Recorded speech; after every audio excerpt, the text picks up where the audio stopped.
un aspect qui favorise grandement les relations saines, c'est de s'entourer de gens, évidemment, qui nous aiment vraiment et qui nous comprennent vraiment.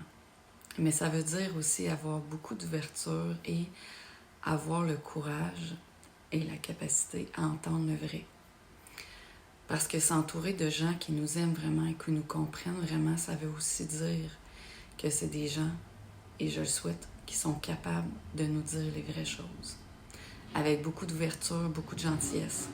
Ça veut dire que c'est des gens qui sentent notre cœur et qui ont la capacité à voir qu'on s'en éloigne de notre cœur.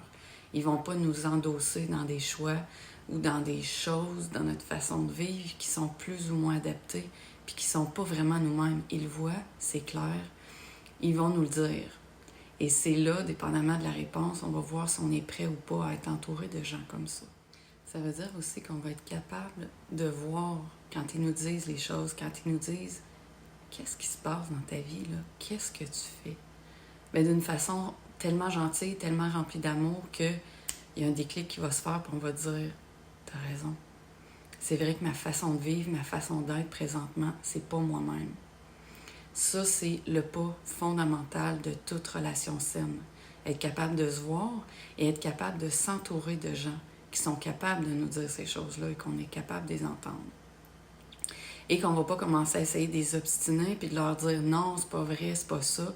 Dès qu'ils vont nous dire les choses, on va le sentir dans notre cœur que c'est vrai. Puis on va leur dire t'as raison. Et là, souvent, on sait qu'il faudrait qu'on change. Et c'est là que la game va commencer à jouer. Soit qu'on va se mentir, puis qu'on va se dire oui, oui, puis qu'on va dire à l'autre personne oui, on va changer. Ou soit qu'on va leur dire non, puis qu'on va pas changer parce qu'on va dire qu'on n'est pas prêt ou qu'on veut pas vraiment. On le réalise, mais on le veut pas vraiment. Ou soit qu'on va dire oui, mais qu'on va pas changer. On va faire comme si on avait entendu, mais pas entendu. Tu sais, parce qu'on a des prises de conscience, mais 5 minutes après, la vie continue, la télévision joue, on a du travail, les enfants, la famille, les commissions, la vie, et on oublie. On oublie que ce que cette personne-là vient de nous dire, c'est fondamental. Elle est en train de nous dire « Oh oui, t'es éloigné de toi-même, tu n'es plus toi-même. » Le vrai toi-même, celui qui se rapproche vraiment de notre cœur en dedans, puis qui fait que on va pas tout le temps être de mauvaise humeur, on va pas tout le temps être fatigué, on va pas se mettre à mal manger, à mal parler, à arrêter de prendre soin de nous, à faire du sport, à se mettre à consommer plein de substances, cigarettes, drogues, alcool, boissons énergisantes, etc. Mais tant qu'on n'est pas vraiment tanné, ça va être correct. On va comme surfer sur la vague. On va pas aller dans le fond. On va pas être capable d'aller dans le fond du cœur pour se dire « Là, ça marche pas. » Puis peut-être je suis pas prêt à changer, mais je vais me donner le temps d'intégrer parce que là, il y a vraiment quelque chose qui marche pas. Et tant que les changements ne sont pas intégrés, on va surfer sur la vague. Comme si c'était correct, on va banaliser, on va rationaliser. Mais le jour où ça s'intègre, on ne peut plus faire semblant. C'est une seconde nature. Et ces gens-là, c'est les plus grands cadeaux qu'on ne peut pas avoir dans la vie. Parce qu'ils vont nous aider à toujours garder dans notre ligne, puis dans la ligne dans le sens d'être vraiment soi-même, avec une conscience ouverte, une conscience claire, avec les idées claires, puis à faire des gestes qui sont clairs aussi.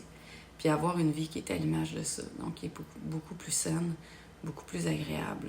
Mais si on n'est pas prêt, on va continuer à vivre ce qu'on vivait, à rester comme un peu endormi.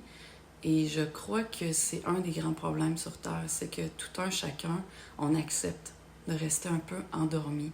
C'est vrai que c'est difficile de changer. Mais quand on commence à vouloir vraiment changer, tout notre environnement change, nos gestes, notre façon de penser, et on développe des capacités de changement bien au-delà de la moyenne des gens. Et on cesse de se bercer dans des choses qui sont illusoires, qui sont malsaines. Et ça emmène notre vie complètement à un autre niveau, à un niveau qu'on ne pouvait même pas s'imaginer. Dans les relations amoureuses, évidemment, ça nous emmène à un autre niveau qu'on ne pouvait pas imaginer non plus. Donc, dès qu'on commence à se rendre compte qu'on s'endort dans bien des choses, je vous invite à vous ouvrir à des vrais amis, les gens qui vont vous dire les vraies choses, les vrais amoureux, amoureuses, pour enfin devenir vous-même.